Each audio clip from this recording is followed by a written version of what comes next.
Night of the Living Dead is terribly crafted. I didn't know what I was doing. Screen direction, nothing. You know, it's like people are looking this way. I really didn't. I didn't yet understand that.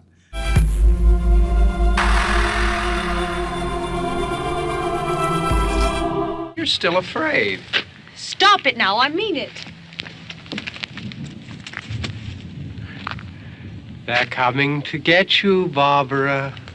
Le 1er octobre 1968, à ce moment précis, les spectateurs américains viennent de découvrir pour la première fois le zombie moderne. They're coming for you. Look, there comes one of them now. Il n'est alors qu'un personnage de second plan, mais il va rapidement prendre la lumière.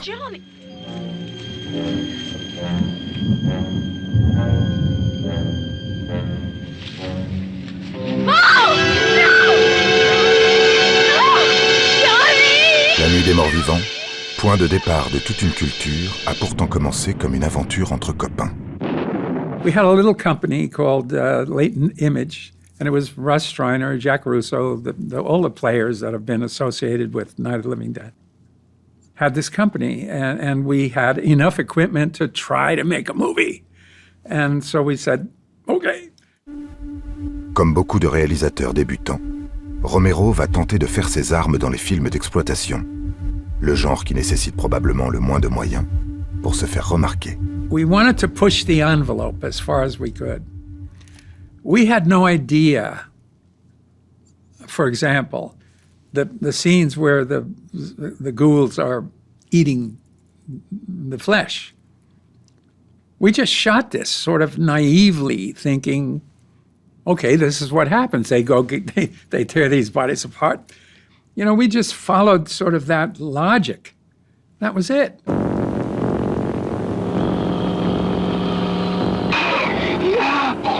And we had one of the investors was a meat packer who actually brought real, cow innards.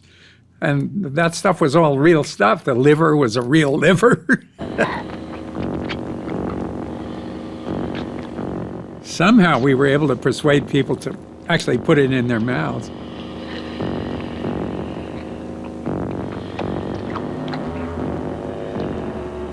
Quand Romero fait La Nuit des Morts Vivants, il est dans ce système de cinéma d'exploitation pour les jeunes adolescents, des drive-in, dont on a déjà identifié que c'était pas des adolescents des années 50, type surfeurs, bien propres sur eux, mais un peu des dévergondés, prêts à aller se baigner dans la boue. Et donc, du coup, je pense que ça lui donne l'autorisation d'aller un peu loin dans ce qu'il va montrer. Parce que même si aujourd'hui ça peut faire prêter à sourire, au moment où La Nuit des Morts Vivants sort, c'est un film extrêmement violent pour le public de l'époque. Mais Romero va aussi savoir se démarquer du reste des productions du genre. Démontrer ses talents de réalisateur, marquer de son empreinte l'histoire du cinéma. Romero, il l'a tout de suite dit, c'était pas son rêve de faire un film d'horreur. Mais une fois qu'ils se sont aperçus qu'économiquement c'était ça qui était viable, ils se sont dit, on va vraiment faire le meilleur film possible. Et c'est des gens qui savent filmer, qui ont une expérience de film publicitaire et de film industriel, et qui évidemment nourrit de toute la culture du cinéma. In the case of Night of the Living Dead, I was trying to imitate Wells's Othello. Othello? Hi, Desdemona. Just purely with the lighting. And we only had 6 lights. And I'm trying to, well, I'll put one here, I'll put one there, I'll make a shadow here. Primitive. Si vous regardez La Nuit des Morts Vivants, mais les films ultérieurs de Romero aussi, il y a une grammaire du cinéma extrêmement maîtrisée et de type classique.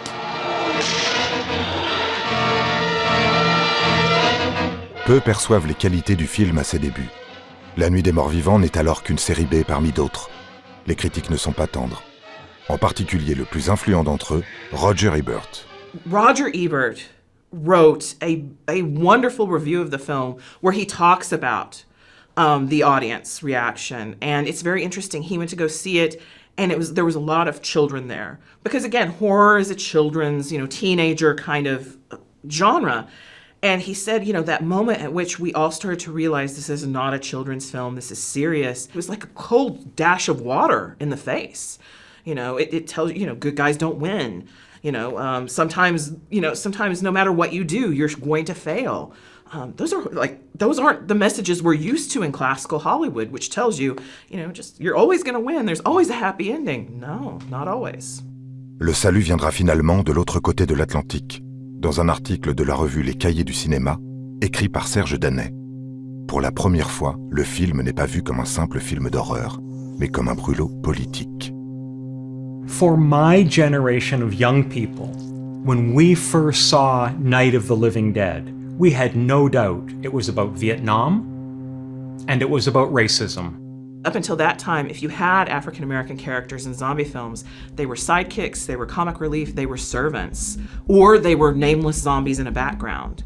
And he was the hero of the film. He's competent, he's smart, he gets things done. That was a radical departure. You hadn't had that before. I mean, in many films at all, but especially not in zombie films. The fact that Dwayne Jones plays the lead role, the fact that he's an African-American actor, it became a racial film. Even Cahiers du Cinéma talked about it as this incredible racial statement. And it's not what we intended at all. Race is never mentioned in the film. When Jack and I wrote the script, that character was a white guy. Romero can say that wasn't my intention. Maybe it wasn't. But unconsciously, I believe the social conflicts of the time were affecting the very way he was thinking about telling a story. Encore sous le choc de l'assassinat de Kennedy, englué dans la guerre du Vietnam, une jeunesse qui se rebelle, à la fin des années 60, la société américaine traverse une crise politique et culturelle. Le zombie devient l'incarnation du doute existentiel. Je pense qu'il est quand même conscient de jouer avec des pulsions qui sont à l'œuvre à la fin des années 60. Mais il faut bien insister dessus, le premier film, La Nuit des Morts Vivants, c'est un film d'horreur. Et c'est un film d'exploitation, donc il est fait pour exploiter le goût de l'horreur des jeunes adolescents. Mais en jouant sur leurs pulsions, on joue aussi avec tout ce qui se passe à ce moment-là dans la société. The first print we ever had of Night, we're driving to New York to show it. And that night, on the radio, in the car, we heard that Martin Luther King had been assassinated. And all of a sudden, we looked at each other and we said, I think it's the first time that we realized that we had a racial film, a racially themed film. It's amazing, man. La Nuit des Morts Vivants ressort et connaît cette fois un énorme succès. Le film entre 2 ans plus tard dans la collection du Musée d'art moderne de New York, le consacrant comme une œuvre d'art. Il reste alors un mystère à élucider. Pourquoi le zombie moderne est né avec La Nuit des Morts Vivants, alors que le monstre existe déjà depuis plusieurs siècles ?